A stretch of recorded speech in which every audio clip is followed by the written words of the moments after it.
Hola, en este video vamos a ver la resolución de los problemas 6, 7 y 9 de la serie 10.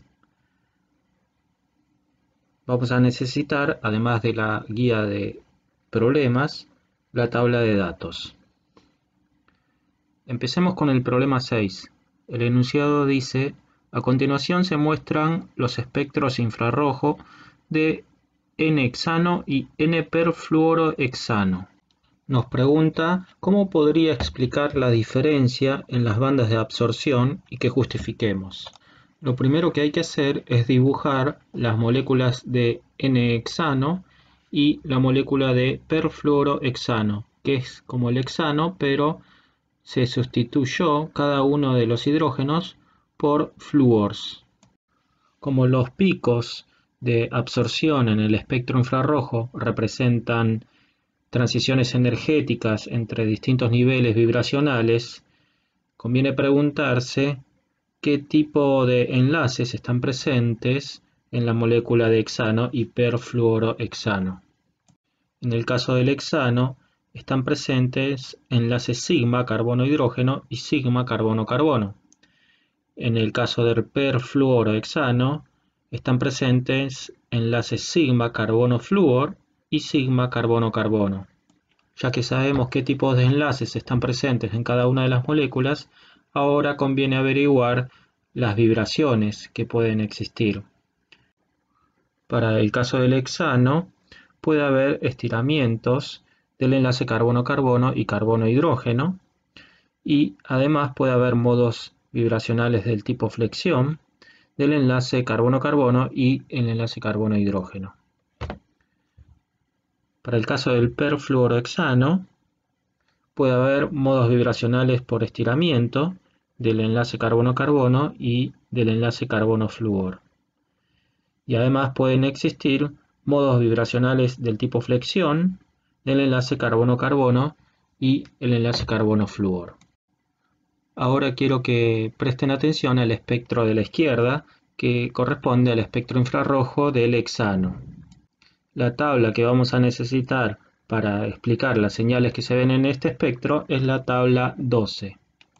Algo que se suele hacer con los espectros infrarrojos es trazar una línea a los 1400 centímetros a la menos 1 para diferenciar la zona donde se van a analizar las señales de la zona de la huella digital. La huella digital corresponde a una franja de frecuencias entre 400 centímetros a la menos 1 y 1400 centímetros a la menos 1. Algunas personas suelen trazar esa línea a los 1500 centímetros a la menos 1 para dejar afuera las vibraciones por flexión de las cadenas carbonadas. Bueno, ahora volvamos a pensar en la molécula de hexano. Dijimos en la anterior diapositiva de que existían estiramientos carbono-carbono y flexiones del enlace carbono-carbono. Estas dos modos vibracionales las vamos a despreciar, ya que los dos no tienen momento dipolar, por tratarse de la unión entre dos átomos con igual electronegatividad, por lo cual lo vamos a ignorar. Entonces quedan por evaluar la vibración por estiramiento del enlace carbono-hidrógeno y la vibración por flexión del enlace carbono-hidrógeno. Comencemos con la vibración por estiramiento del enlace carbono-hidrógeno. Si vemos en la tabla 12, en la columna de la derecha, en la columna de asignación, vemos que la única frecuencia que se asigna a vibraciones por estiramiento es la primera fila, donde dice nu sub c-h.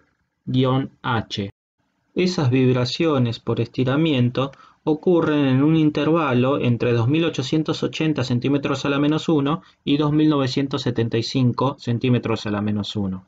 En ese intervalo están los estiramientos carbono-hidrógeno simétricos y asimétricos. Arriba a la derecha, en color rojo, están los estiramientos simétricos y asimétricos para la unidad metileno.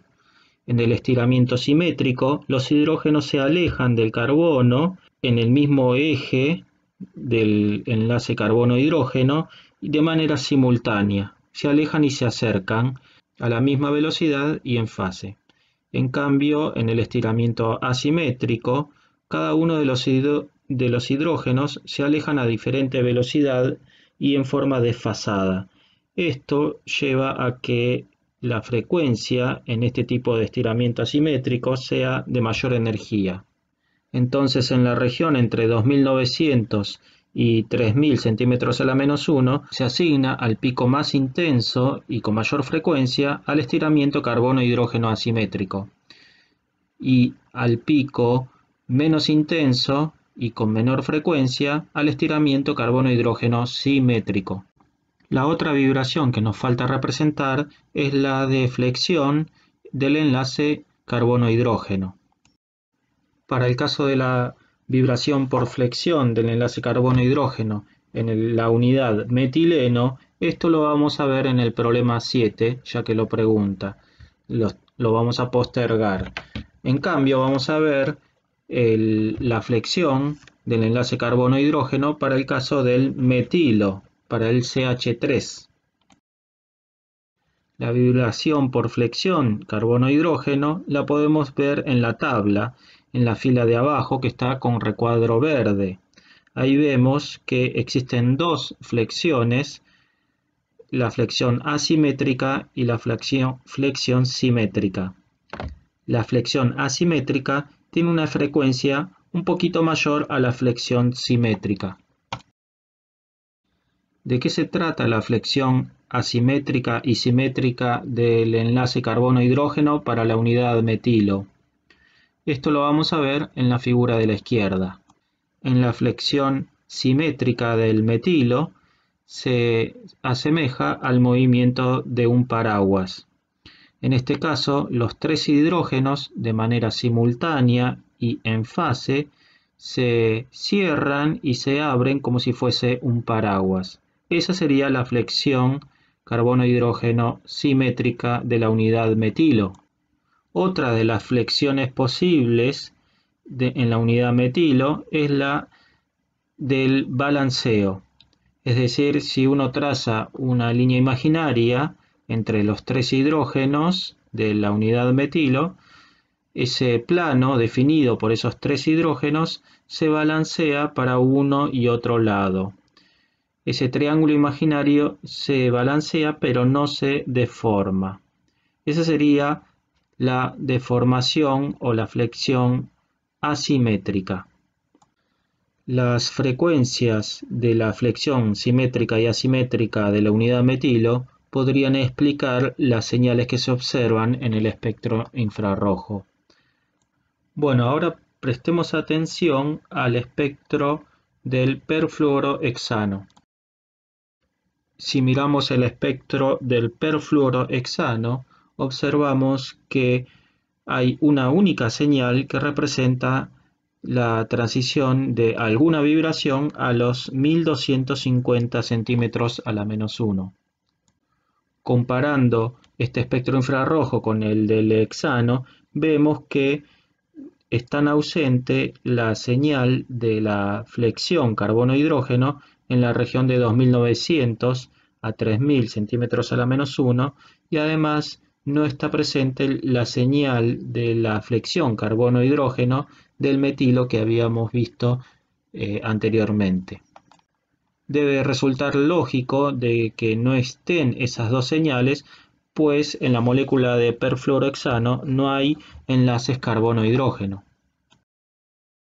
Con respecto a las vibraciones por estiramiento y flexión del enlace carbono-carbono, también podemos ignorarlo, como lo hicimos en la molécula del hexano, pues el momento dipolar de ese enlace es casi nulo, ya que la diferencia de electronegatividad entre los dos átomos es nulo. Por todo ello, podemos empezar a pensar de que la señal a 1250 centímetros a la menos 1 corresponda a una señal de vibración típica del enlace carbono-flúor, ya que en las tablas no se encuentra especificada las vibraciones ya que en las tablas no se encuentra especificada las frecuencias de vibración por estiramientos del enlace carbono-flúor, es adecuado preguntarse si la señal es propia del estiramiento carbono-flúor y se puede explicar en base a los conceptos que fuimos viendo anteriormente. En primer lugar, vemos que la señal a 1250 centímetros a la menos 1 es bastante intensa.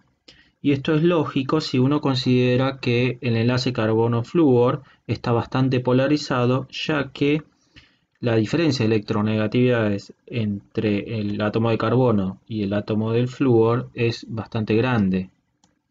Por otro lado, si tenemos en cuenta que los enlaces triples y los enlaces dobles ocurren a frecuencias altas y los enlaces simples, más allá de que sea carbono-carbono, carbono-nitrógeno, carbono-oxígeno,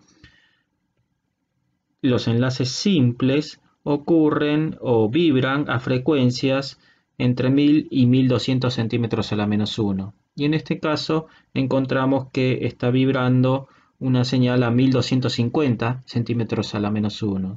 Así que es muy probable que se trate de un enlace simple y el único enlace que existe en el perfluorohexano y que absorbe es el enlace carbono-flúor.